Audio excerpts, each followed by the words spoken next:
voice down. The lilac daphne, a daphne of the genus Thameliaceae, has a strong anticonvulsant effect, can be made into an anesthetic powder. Extrapolating from these two datasets, it would be particularly potent against Piscine species. Hey, make sure you're getting all this down. Karkata? I thought I told you all to keep your voices low. Plants aren't afraid of noise, but your shouting is making my ears ring. You didn't disassemble Karkata? Why would I do that? But Paimon thought you said, according to the Academia's policies... So that's why you two barged in like barbarians at this hour. Fine, I suppose I wasn't clear enough about this yesterday. What I meant was, according to the Academia's policies, all products of research must be destroyed. That's why we can't let the Academia discover that place. Anyway, the first thing I did was repair Karkata. During my time at the Academia, I took an elective course at the Spantama. Who knew it would prove useful one day? We then buried Abatui together. After organizing the research materials, I kept some as a souvenir. Most of it was burned to hide the evidence. I'm not with the Academia, so what do their policies have to do with me? On the other hand, I am the Forest Watcher of the Avidya Forest. I have a duty to protect all life in the forest.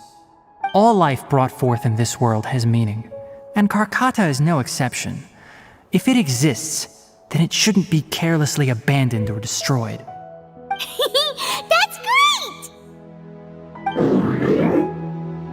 Wait, you just said life form. You recognize Karkata as a true living being now? The possibility exists, is all. It's hard to explain Karkata's efforts to repair Abatui. Abatui only left behind a small portion of his research. Who knows how many commands he installed? Maybe a conflict between all those commands resulted in this sort of behavior. From a more rigorous perspective, it is impossible to conclude that Karkata is a real life form. But the possibility exists. I am willing to believe in that. By the way, I'm not interested in continuing research on this subject. I'm just letting it hang out here because this place is relatively secluded. But as things stand now, it wouldn't be a bad idea to make it my research assistant. At the very least, it can record my experiments. What do you think?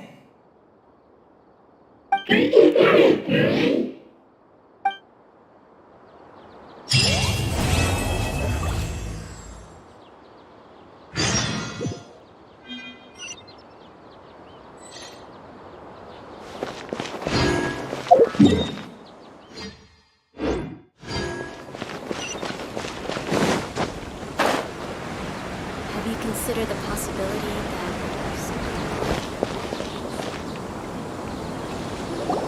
Wait! Look who it is!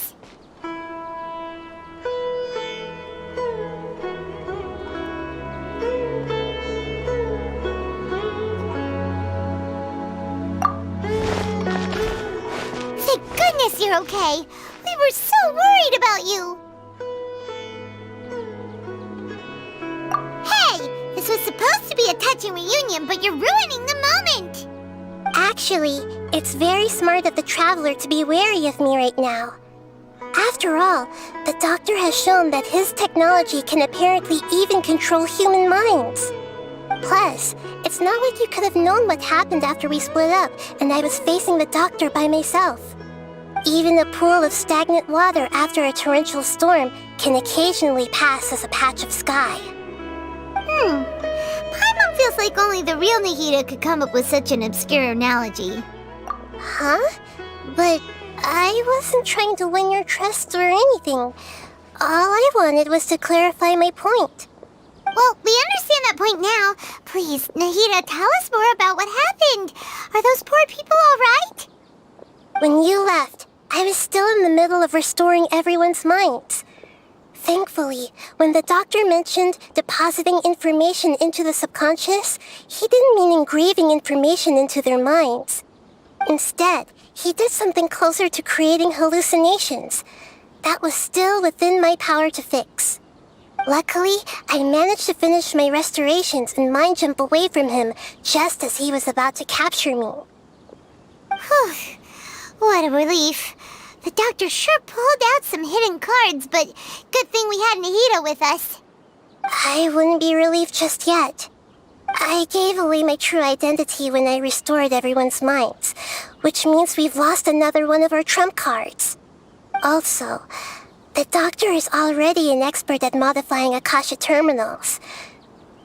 Maybe it's only a matter of time until he captures my consciousness inside the Akasha.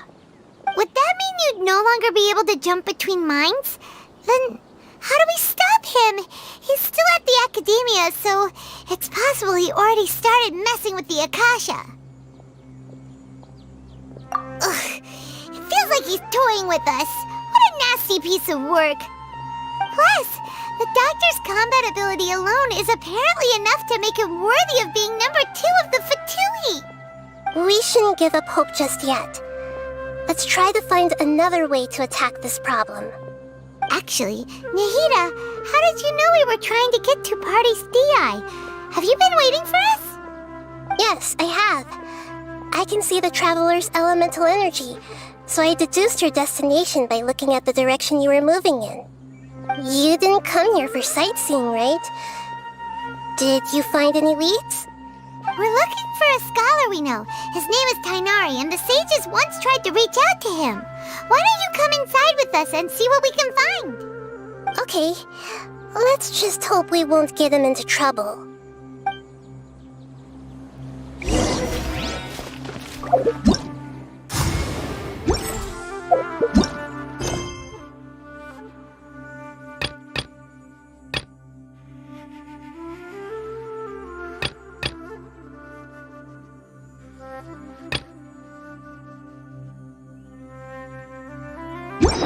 Inactivity serves no purpose whatsoever.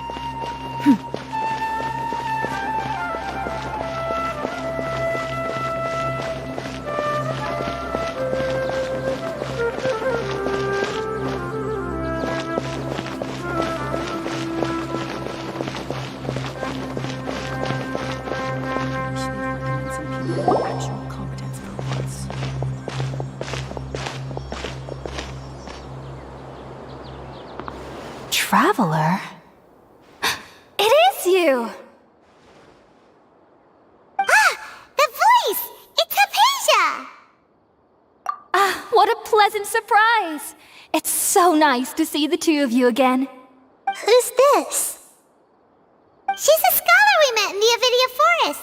When we last saw each other, she was still training in the... what's it called? Satyavada life? Oh, I see. That's right, we're old friends. You've come at just the right time. Ever since I've come here, hardly anyone has even talked to me. Hypatia, you're way too excited about this. Actually, for you to leave the Avidia Forest means... you're not in training anymore? Wait, no. Did you already finish your training and reach Paripurna life? What do you think? My consciousness has already managed to make contact with the divine. You did it! Congratulations! It's so exhilarating to share this sublime joy with others at long last! When my consciousness made contact with the gods. Ah, what a supreme and unparalleled experience that was! That sounds incredible!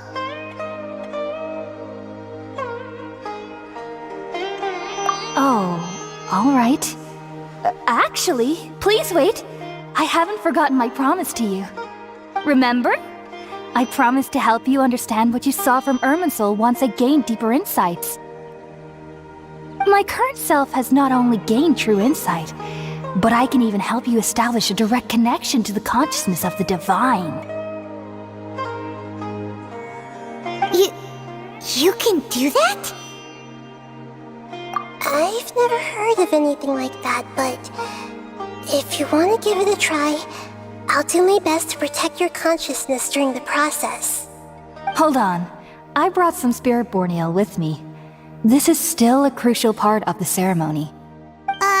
We're using that incense again? All right now. Hold my hand. I'll help you establish a pathway to connect your consciousness. Okay. Ready?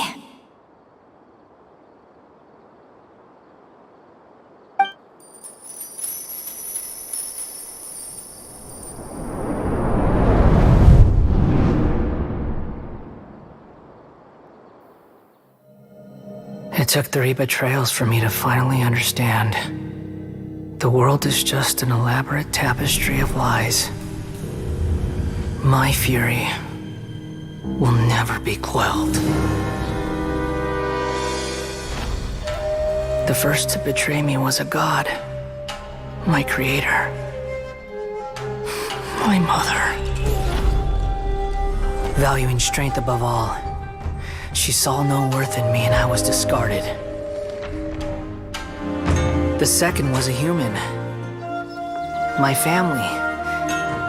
My friend. Consumed by fear, he saw me as an abomination. The third was one exactly like me. A hope for the future. A fledgling barely out of the nest. Powerless before his mortality, he broke his promise to me. Humans, they can't be trusted. And the gods fill me with pure loathing. So I said good riddance. I denounce the world and laugh in its face. My chest will never again be defiled by worldly filth. I will scrub away every last trace of human emotion. Then it will be empty, a blank slate, and ready to receive a supreme gnosis, brimming with pure divinity.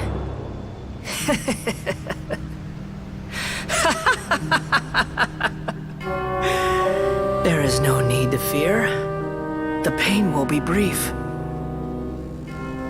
Your era is coming to an end.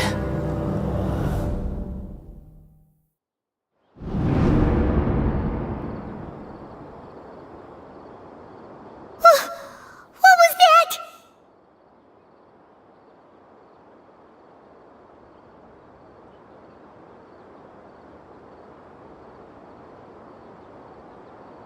Did we actually just see the Balladier's memories?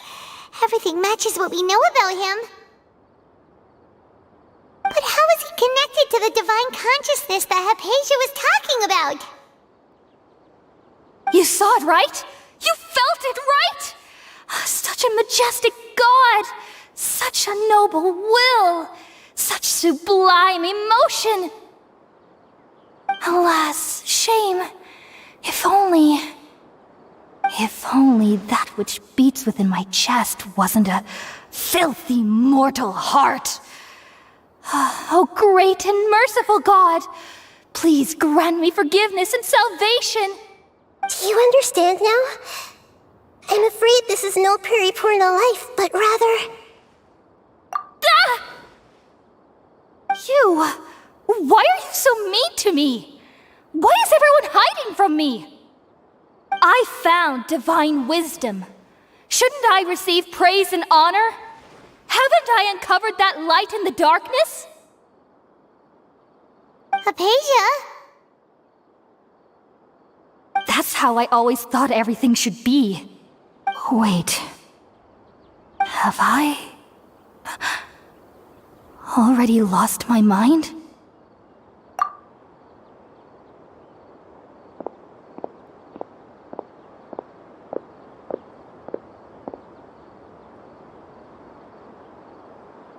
Wait, something isn't right!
No, something feels different. You're back!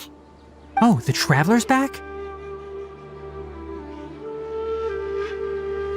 Nahida was controlling your body for a while. It seemed like she jumped over to you as an emergency measure right before the Catherine puppet was destroyed. After that, Tainari heard the commotion and came over. He helped us defeat the mercenaries and then he ran with us all the way here.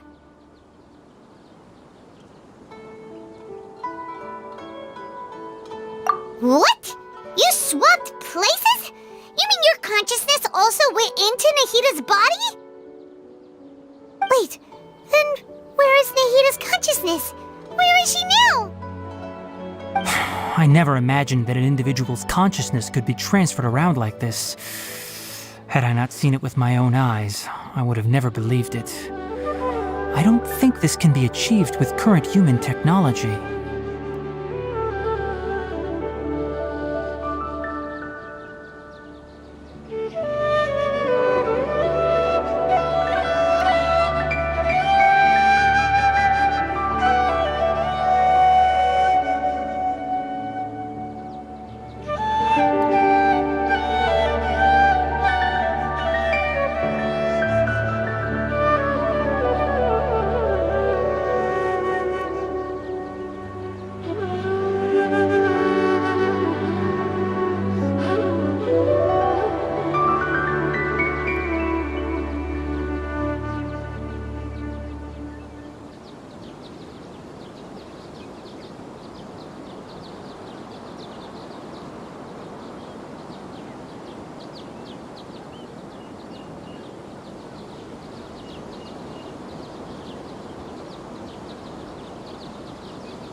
Also, while we were running, the consciousness in your body told me to pass on a message. She said, "The doctor has found a way to trap my consciousness, so I can't journey with you anymore. But even in a moonless night, a shower of starlight can still drown out illusions and lies." Oh no! Nahida's trapped in the sanctuary of Surasthana for good this time! Was that message all she left for us? It's pretty vague. Oh, that makes sense! Since the doctor captured her, she won't be able to say anything without him knowing. She's being extra careful. Even in a moonless night, a shower of starlight can still drown out illusions and lies. Huh. Paimon knows the moon illusions and lies are from the alchemical divination at the Sub-Zero's festival. Didn't Nahida use a starlight analogy before? It had something to do with Sataria. Oh, that makes a lot of sense. Huh. Do you think Nahida was telling us to go find help in the desert?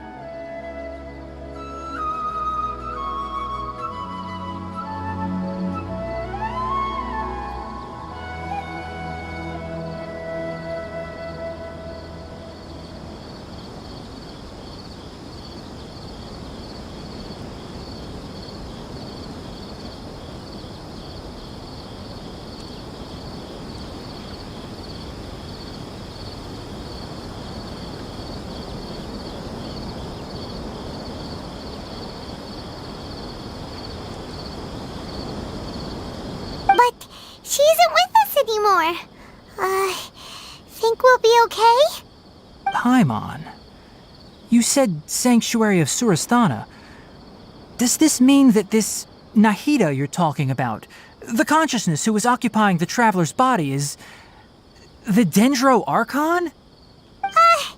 Your guess is correct, but the situation's a bit complicated, so it's really hard for us to explain right now. That's all right. A scholar's curiosity doesn't need to be appeased right away. As for the complicated nature of the situation, safe to say I have witnessed that for myself. I've spent some time with you, and it looks like the Dendro Archon's also on your side, so I trust you. Thank you, Tainari. Oh, actually, we came here to ask you a question. What do you know about the project that the sages have been working on?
Ah, that.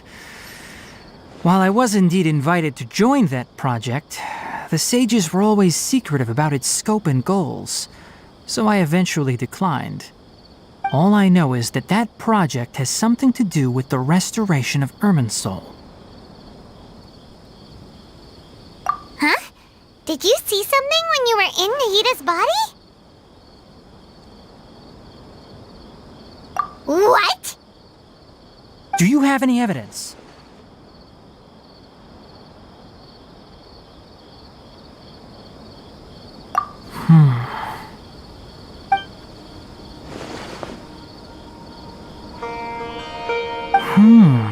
So that's what happened. That explains why Hypatia's symptoms were different from those of the other scholars who went mad. It's because she made contact with the consciousness of a new god who is still in the process of being born. Tainari, did you leave the Avidia Forest because of Hypatia? I did. I noticed Hypatia's mental anomalies, but since her symptoms were rather atypical, I secretly took her to Pardis Dii and began searching for a way to return her to her normal self. If I didn't take action, Hypatia would have already been taken by the Matra to the desert, doomed to a life of exile at Aru village. Now that you mention it, I knew the Academia has never thought particularly highly of Lesser Lord Kusanali, but I still didn't expect them to do something as arrogant as creating a new god. Looks like I made the right decision by not accepting their invitation. The Doctor and the Balladeer. We have 2 Fatui Harbingers in Sumeru. Sounds like we're in for a bad time. From your description, I don't think they've completed their project. There may still be room for us to intervene. But then, what is the connection between creating a new god and restoring Irminsul? Yeah, it feels like we're still nowhere close to figuring out the sage's goals. Right, we've pretty much gone over everything we need to know, so we should head out. How about you, Tainari? What are you going to do? I'll stay here for now. I still want to try a few more things to help Hypatia. If you're planning to go into the desert, start by heading for Caravan Rabat. That'll be your fastest route.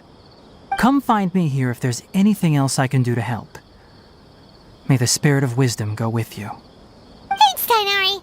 Hopefully Hypatia will feel better soon. We're off then.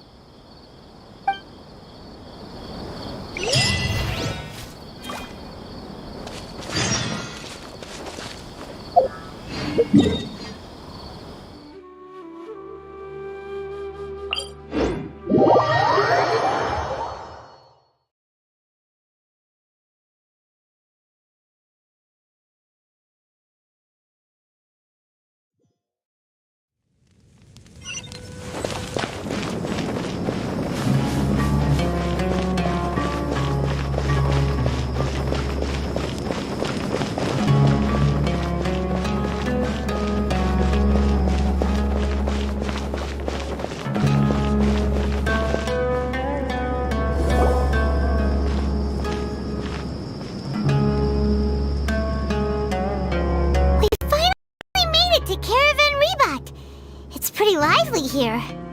So, just past this wall is the desert, huh? Oh, wow. Paimon remembers hearing people call this the Wall of Samiel.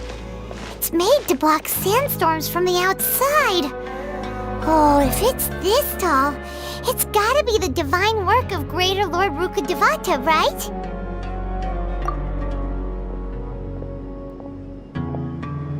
Enough gawking. Come on, follow me. Huh?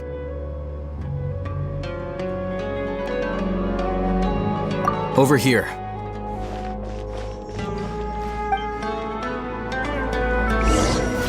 Oh, Hatham went that way! Let's hurry up and follow him. Wonder what he's up to.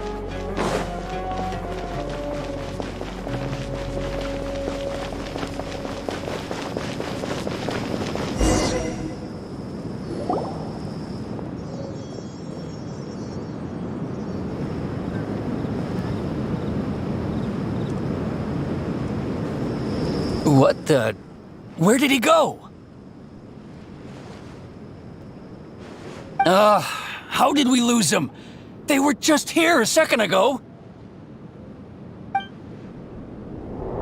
More Eremite mercenaries? Who are they working for this time? Anyway, Traveler, it seems like we were being followed again. You were too careless. You should have noticed those hopeless amateurs trailing you a long time ago. There's no need to thank me. I've never cared to keep track of personal favors. All I did was correct a mistake I happened to come across. It's a habit I developed at the academia. You really gave Paimon a scare, Alhaitham. We never thought we'd run into you here. Last time we met at Port Ormos, didn't you say you were going back to the academia?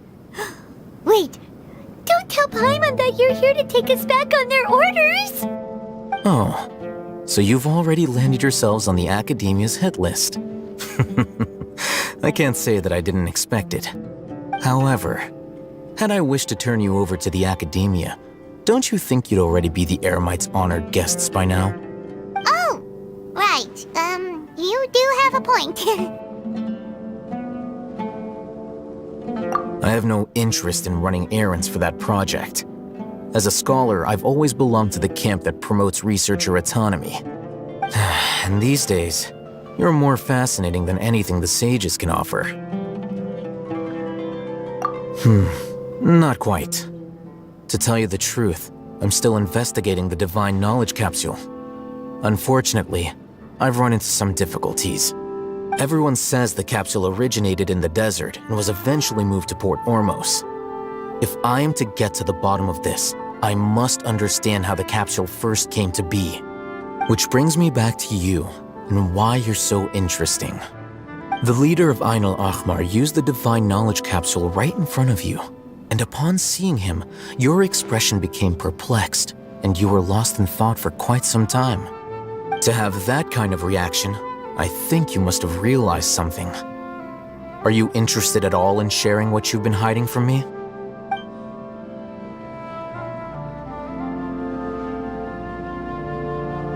Alhaitham, you really have a ridiculous eye for detail. What kind of person even notices or remembers stuff like that? So that's your answer.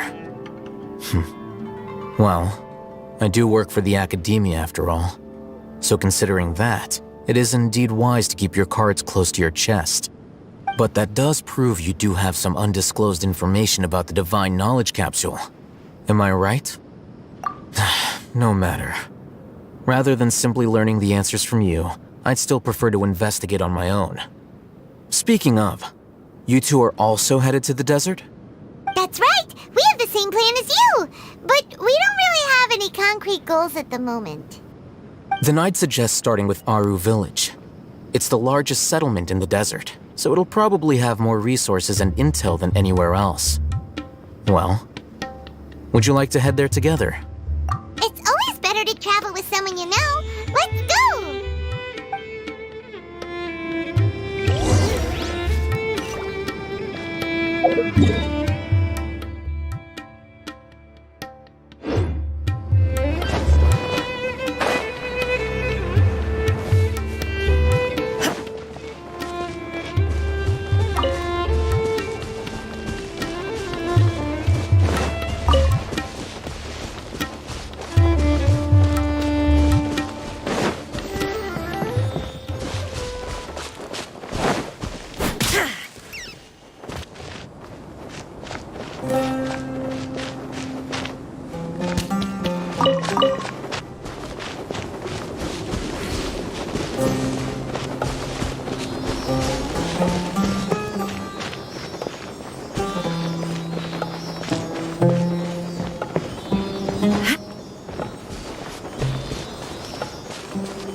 The wind knows me.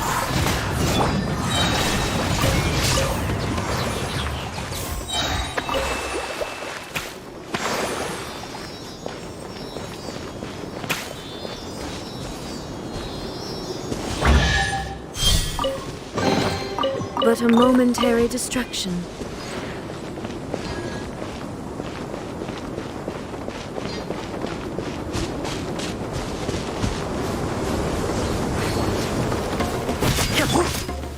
Gather and cry! One with nature. There is no escape!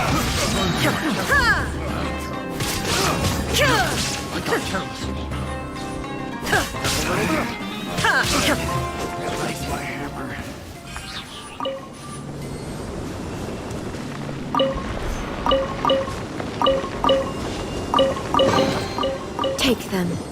I have no need.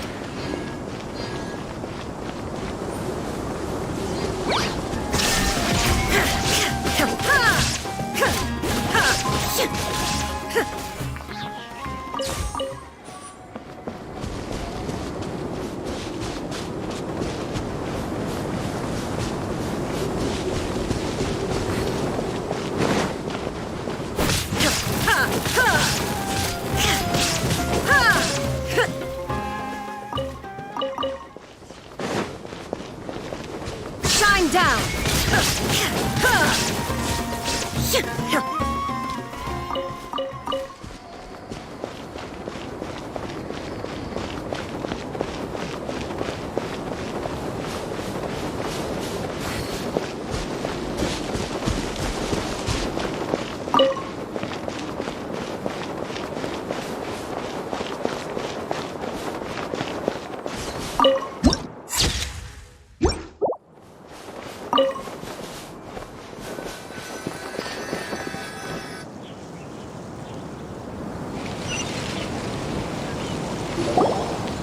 Before us lies Aru Village, the safe haven of the desert folk. Whoa, this landscape is really something else. What a cool place! Let's go check it out!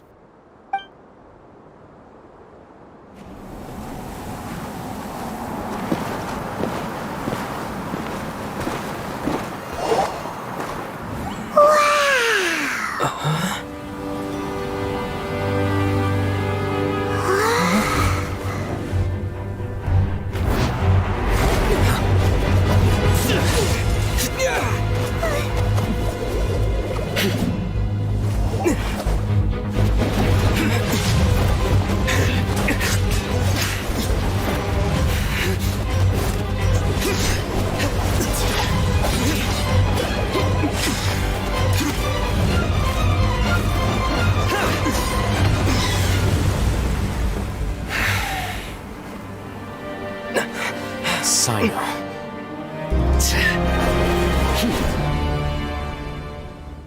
Unless my memory fails me, we have barely spoken 2 words to each other before now at the Academia. Would you care to enlighten me as to when and how I invited the General Mahamatra's wrath? Oh, Hatham. Do not think you can escape my judgment just because you managed to escape my attack. Judgment? So that's how you'd characterize your actions here, is it? Or would elimination perhaps be a more accurate description? Had I used my full strength, not even this traveler would have been able to stop me. Though styled like an assassination, I sought only to ensure that my target would be unable to flee or resist. Standard practice for the Matra, as well you know. Seemed to me more like your own personal touch. Who is that, Al-Haytham? Did you call him General Mahamatra? Yes. General Mahamatra Sino, head of all the Matra at the Academia. He's a formidable hunter, and the ultimate nightmare for any who have committed academic crimes. You seem to have placed a lot of trust in Al-Haytham, to the point of blocking an attack for him. If I were you, I'd never choose to side with him. I wouldn't believe a single word that comes out of his mouth. I have been pursuing this scribe for a long time. I urge you, Stand back and do not seek to defend him any longer. Otherwise, there will be consequences.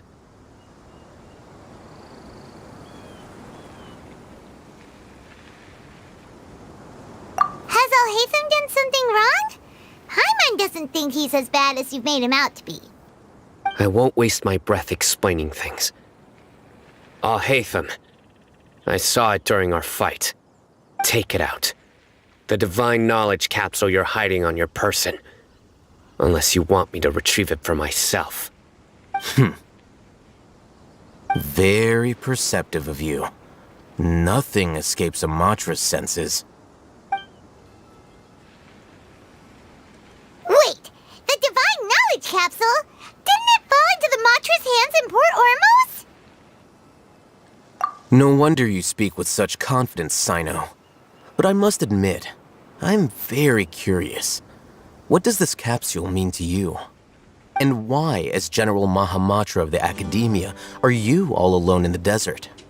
As far as I'm aware, the other Matra have been speculating about your disappearance. Have you been given a mission that's, let's say, morally dubious? If I was the real target of your mission, what was stopping you from simply using your authority and resources to judge me within the walls of the Academia? I should have known you'd be difficult to deal with. You two! Ugh! What you would do, Traveler? Paimon feels like we can't trust either of them! Ahem. Well, look at you two, acting all tough and self-righteous over there. Wait, Dia?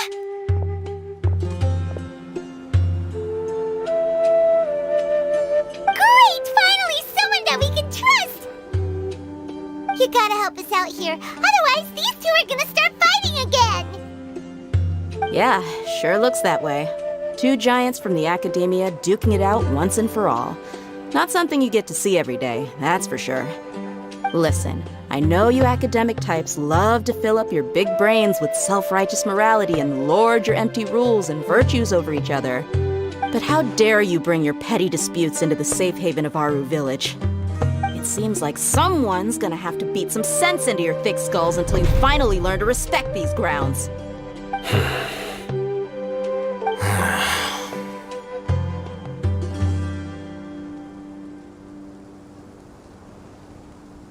Hey, did either of you hear a word I just said?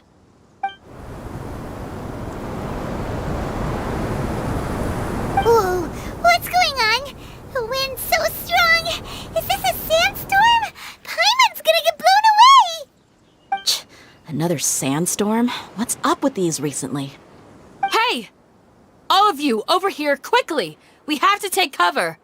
Someone's calling for us! Oh, this wind is too strong! Let's get over there! That sounded like Candace. Come on, you two. Jeez, are all of you Academia folks such hard work? Move it! All right, stop yelling.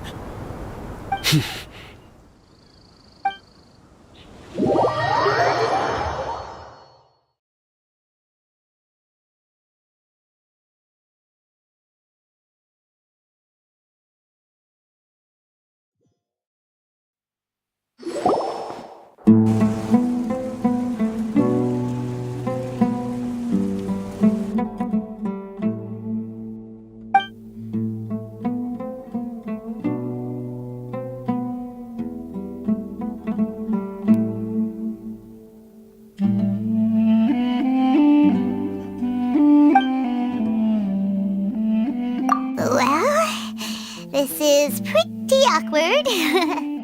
Hey, wanna play sardines with three people who wanna tear each other limb from limb? Sure, why not? Sounds fun. The air is so thick and heavy. Paimon can hardly keep floating anymore. My sincere apologies, everyone. This is the home of our village chief. I will have to ask you to make do with this small room until the sandstorm dies down. Please, let me introduce myself. I am Candace, protector of Aru Village. Our savior has come at last! Nice to meet you, Candace. The name's Paimon. Thank you so much for helping us. There's no need to thank me. It's only right to help each other when the weather gets rough. Wow, she's so gentle and caring, like a nice older sister. Unlike those guys over there. All right. Now that we're all better acquainted, we should return to the topic at hand.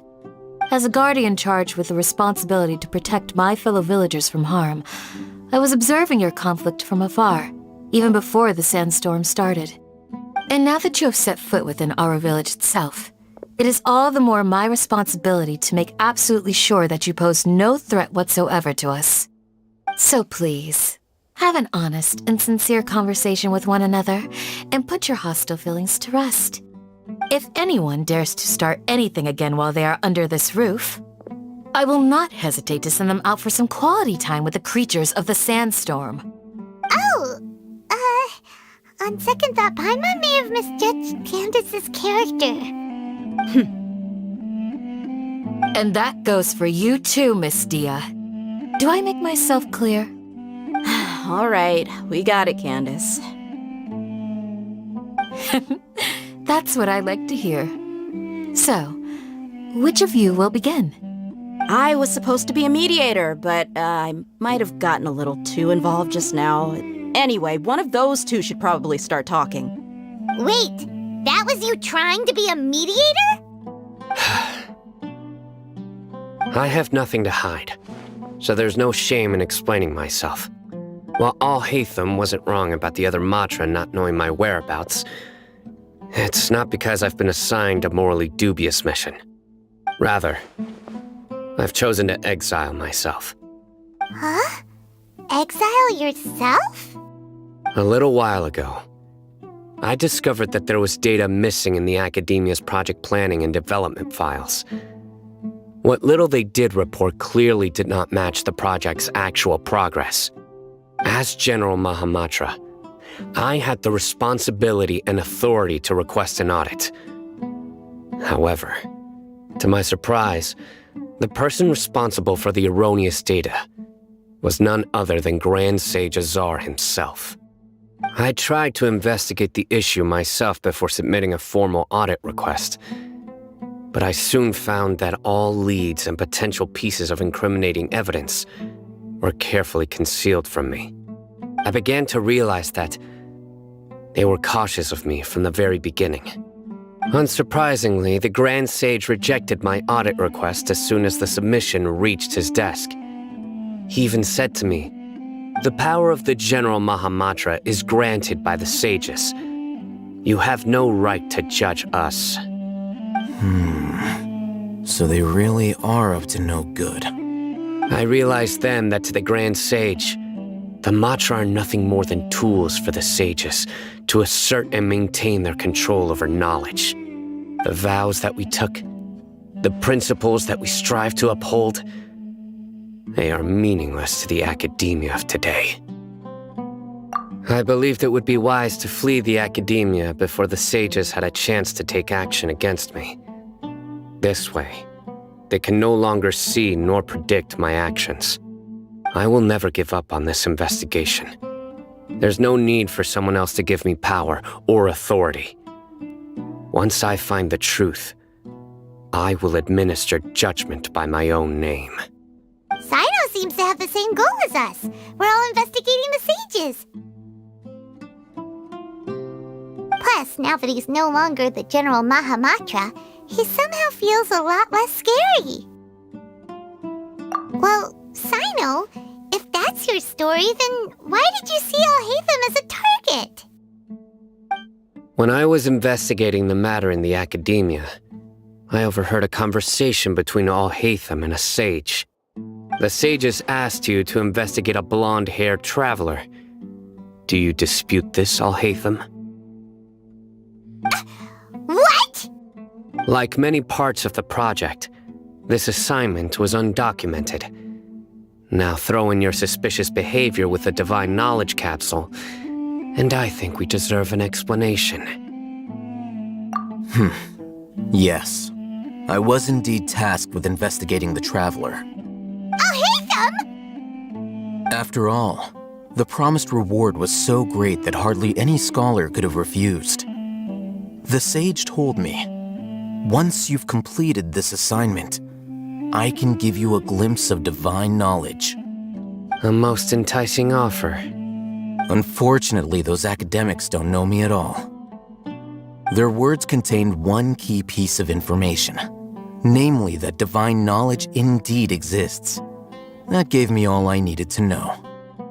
From my perspective, the sages are far from trustworthy. Think about it. Isn't it a little strange they're so willing to share divine knowledge with anyone, even as a reward? So, I began my own investigation following the lead of the divine knowledge capsule. In the end, I realized my wisdom in committing to this rather than collaborating with the sages. Had I been less guarded, I probably would have ended up like that Ain al-Ahmar mercenary, incapable of remaining sane for long enough to hold a conversation. You mean that the sages originally planned to dispose of you, using one of those capsules that drive people insane?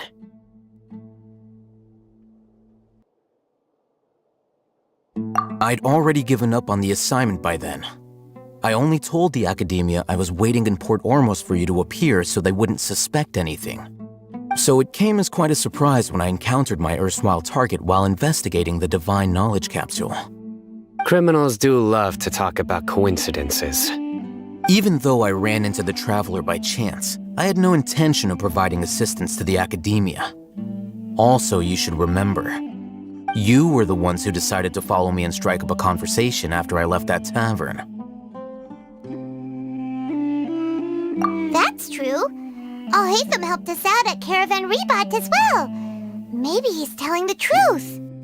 I'm willing to apologize if that's worth anything to you.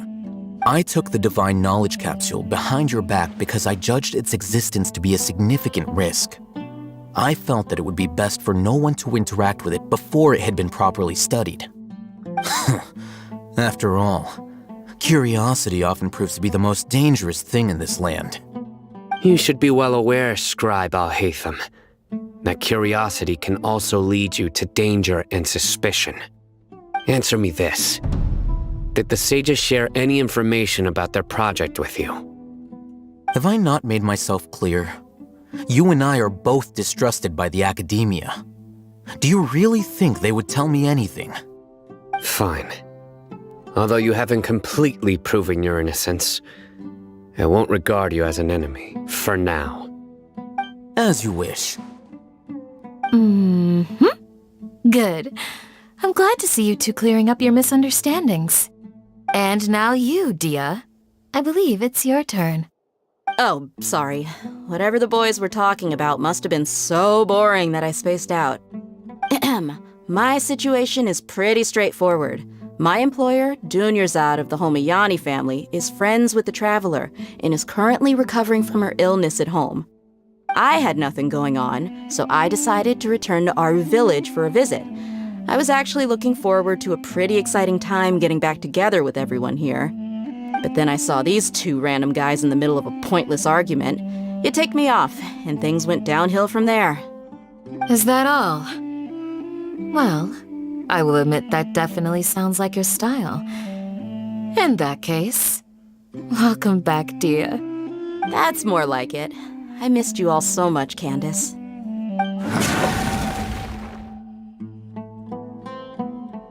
Whoa! What was that sound? No need to worry. Now that you're no longer at each other's throats, please make yourselves at home. I'll take a quick trip outside to clear out some of those creatures in the sandstorm. Creatures? In the sandstorm? Are you sure you don't want some backup? Fighting in a sandstorm is not for the faint-hearted. Anyone without extensive training in these conditions is at a disadvantage. You needn't worry. Yeah, just leave him to Candace. Don't worry, she's as tough as they come.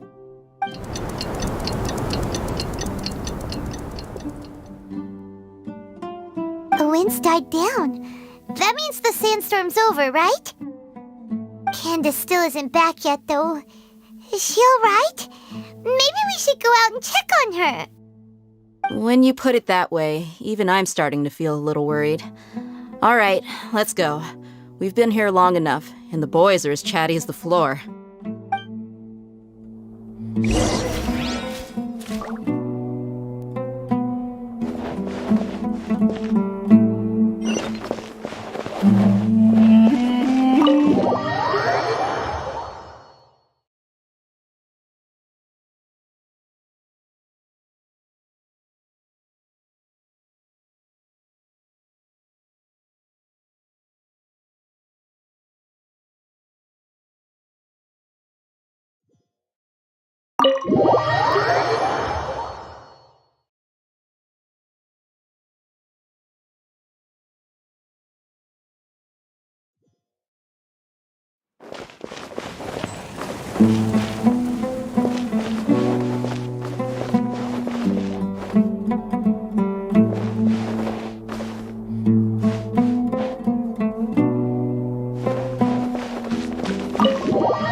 All the world holds dear is but a backdrop of constant motion.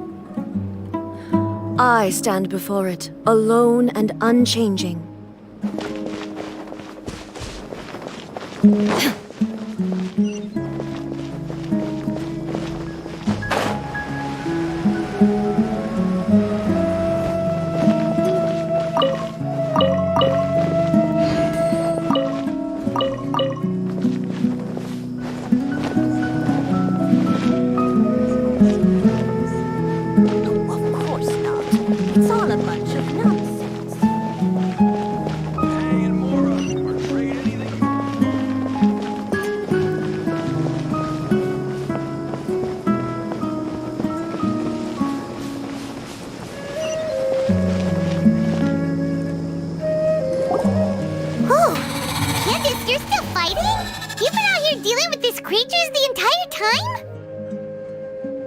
Yes. They just keep coming in waves. I've lost count of how many I've defeated. Before I realized it, even the sandstorm had stopped. Here comes another wave! Leave this round to us. I got interrupted earlier, but now I have something to take my anger out on. It's been quite a while since I've seen the Flame Mane in action. I'll leave these to you then. I'll be sure to put on a good show. Let's go!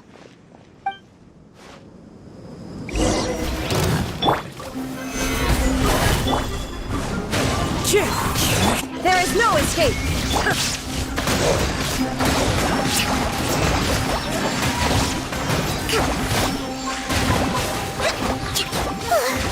Here comes another wave! When are they ever gonna let up? The bird's caught!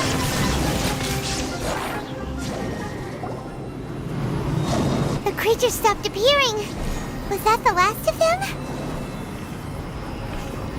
What we fought just now was probably the aftermath of the sandstorm. So we should be safe for the time being. Well fought, everyone. No injuries, I hope. Huh? Who are you? Ah, my apologies. I haven't had a chance to greet you yet. I had my hands full taking care of the village's elderly and children. I am the chief of Aru village. Everyone usually calls me Uncle Anpu. Sir, I am also originally from the desert, but I have not been back for some time now. May I ask if such sandstorms are common? I can't say they've always been common, but recently the storms have become increasingly severe and frequent. Besides sandstorms, we also occasionally get earthquakes. According to an investigator who stayed in the village a while ago, these unusual natural phenomena are related to the withering of Irminsul. Another effect of Irminsul's withering.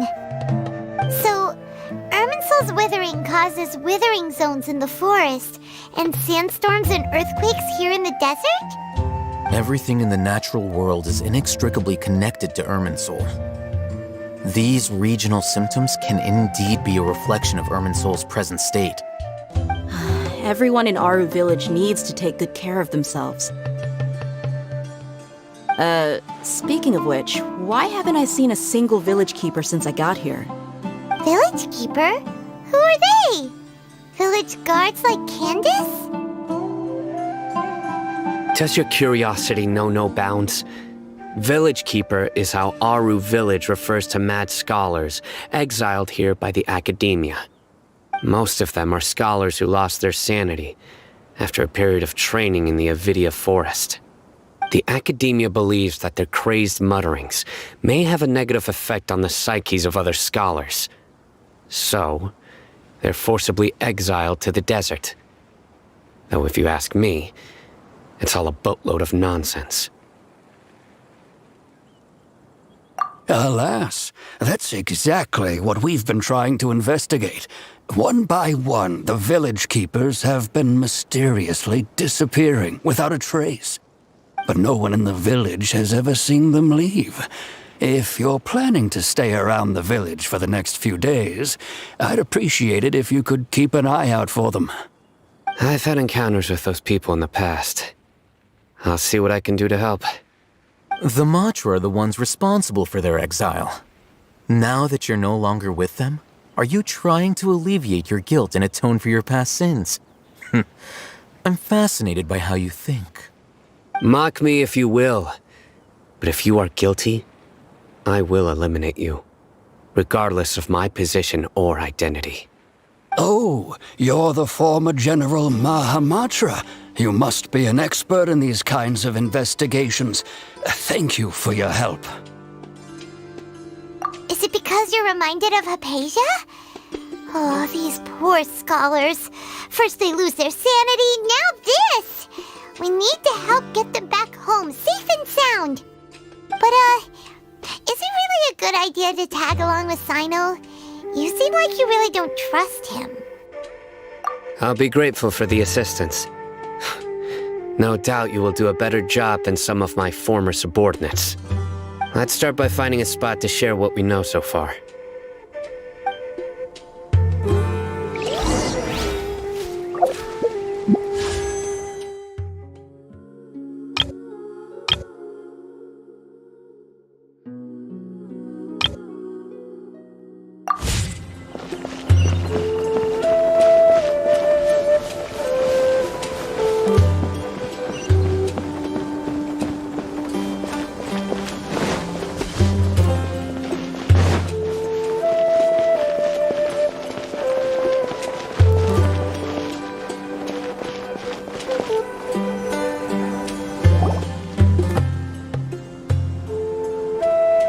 Although I've sent myself into exile, I'm still doing essentially the same things as before. Do you still have any questions for me before we start our investigation?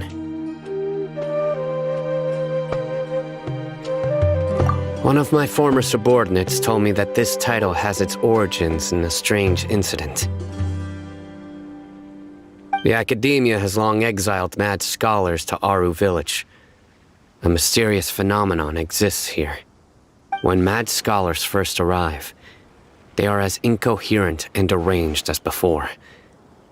But after spending some time here, they invariably begin to calm down.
Initially, the people of Aru village greatly resented having to take in the mad scholars.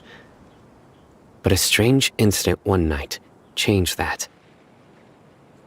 Aru village was struck by the strongest earthquake in living memory. Seeing buildings on the verge of collapse all around him, the then chief of the village was preparing to take everyone to safety. Suddenly, he noticed a mad scholar crouching in a corner, caressing the ground with his hands. A soft, green light radiated from him, like a divine glow against the backdrop of night. Despite the powerful tremors that ripped through the ground that night, all the houses remained upright, almost as if they had grown roots reaching deep into the ground.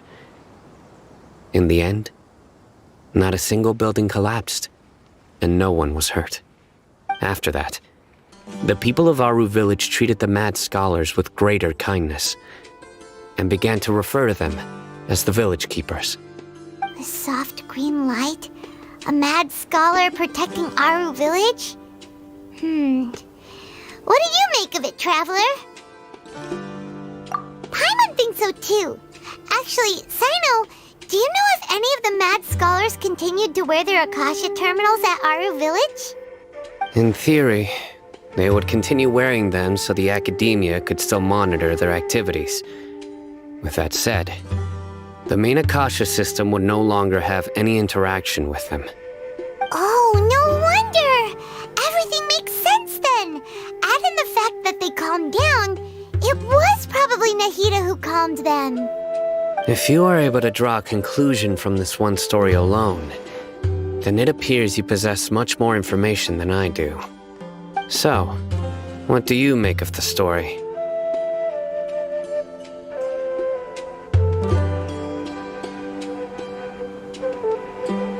Really?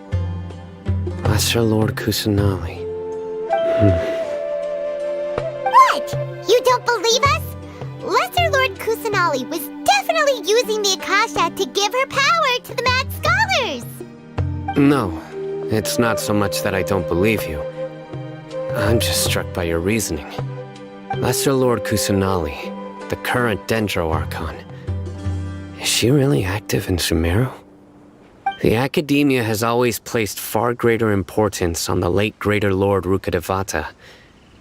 They've more or less ignored Lesser Lord Kusanali, and I've never had any reason to doubt their views. In addition, I've never heard any stories about Lesser Lord Kusanali and her deeds. To me, she might as well have been a god that never existed. No way! Nahida definitely exists! She's a... how should Paimon put it? She's a good Archon who's kind and wise, even if she says weird stuff sometimes. I've spent many years interrogating criminals, so I can easily tell when someone is lying. Good! Then you should know that we're telling the truth! That look in your eyes. I've never seen that from a liar. You two really must have met Lesser Lord Kusanali. How can this be? To think, our Archon has been amongst us this entire time. Alright, now it's our turn to put our skills to good use for this investigation. But easier said than done, especially since we don't have any leads. Maybe we can start by knocking on some doors. Excuse me, are you here to help me find my grandpa? Huh? Who are you? By the sounds of it, a resident of this village. My name is Isak. You'll help me find my grandpa, right? Is your grandpa a mad scholar? Hey, don't say that. Grandpa is just Grandpa. Why do you have to call him that? It's not like he's a bad person or anything. The person you're referring to is not a local, yet you are. Why do you call him Grandpa? Grandpa is just Grandpa. He's my family. I heard everything you said to the village chief. Please, you gotta take me with you. I want to find my grandpa. I swear I'll help. I won't be a nuisance. Ah, so you're the one who was eavesdropping on us around the village chief's house. I was planning to go out and take care of whoever it was, but I had a vague feeling that they didn't harbor any ill intent. Whoa. Haytham wasn't kidding about Matra having sharp senses. Sino, he's just a kid. All he wants is to find his grandpa. Let's find a way to help him. Sorry. I was only listening in because I wanted to know where Grandpa went. Honest. If you don't believe me, you can ask Miss Candace. All right. But first, let's confirm the facts with Candace.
Sino is super vigilant. Is this what all the Matra are like? Ah, you're back already. We just wanted to confirm something with you. Do you know a boy by the name of Isak? I had a feeling he'd go looking for you. Huh? You knew this would happen? Yes. Although he tried his best to stay hidden, I still noticed him eavesdropping outside the window. He really wants to get his grandfather back. Isak's parents were both Aramite mercenaries who rarely returned to the village after finding employment in the city. He was raised by his grandfather. Unfortunately, it was only a few years before his grandpa passed away.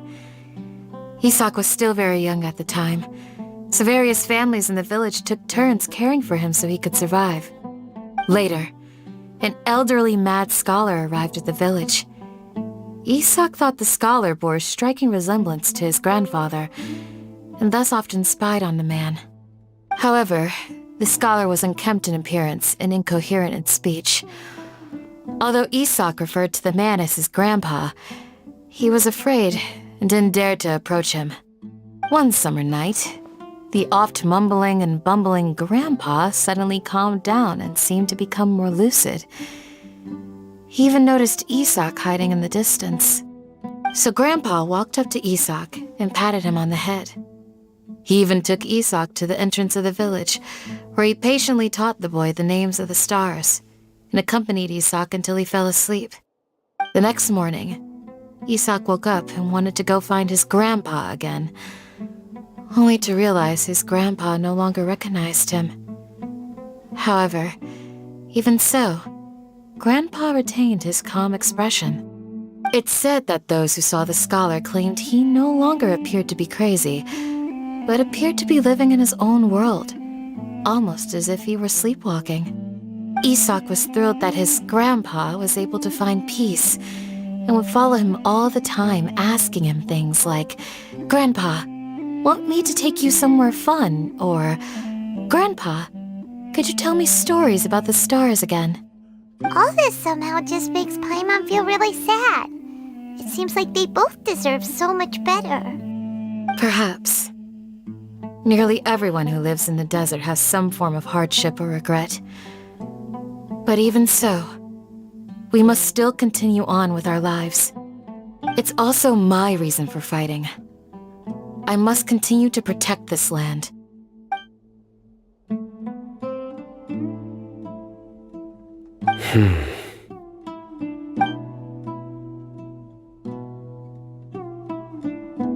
Maybe the people have always had a considerate god watching over them. Huh? What did you say, Sino? No, nothing. As long as Esau keeps his word and doesn't get in our way, we can take him along. Perhaps you are more compassionate than I gave you credit for. Please accept my thanks on Isak's behalf, Sino.